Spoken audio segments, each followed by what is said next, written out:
now to overseas and the global manhunt for a suspect in that deadly attack on the Berlin Christmas market. German authorities are searching for a 24-year-old Tunisian migrant. There he is. He is on the loose, and they say he is considered armed and dangerous.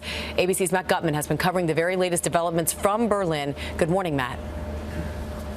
Hey, good morning, Amy. German officials telling us they've launched 2 raids overnight, one of them against a refugee camp, trying to find the man suspected in that Christmas market attack behind me, but they made no arrests, meaning that dragnet across Europe is only intensifying.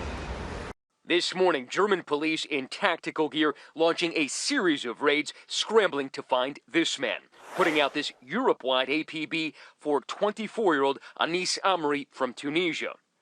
The alert says he's known to use at least 6 aliases and 3 different nationalities, and warns he's under urgent suspicion and could be armed and dangerous. Police say he's suspected of hijacking the semi-truck at this depot here, just a few miles from the Christmas market. The original truck driver, a Polish man, found dead in the cabin, seen here in CCTV footage just hours before the attack. That truck loaded with 50,000 pounds of steel, bulldozing through the market, smashing stalls and crushing people, leaving at least 11 dead, over 20 people still hospitalized. Inside that cab, officials made a shocking discovery, a wallet found with Amri's ID inside. German officials saying he'd been on their radar for months because of suspected ties to radicals, which is why his asylum request was rejected earlier this year. Authorities now offering a more than $100,000 reward for information leading to Amri's capture, saying he's a suspect, but not necessarily the perpetrator of the Monday attack.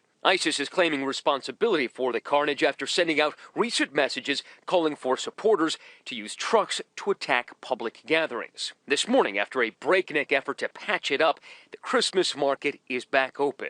The stalls here have been rebuilt. The crowds are back out. The only difference, these freshly cleaned pavings and the heightened security here.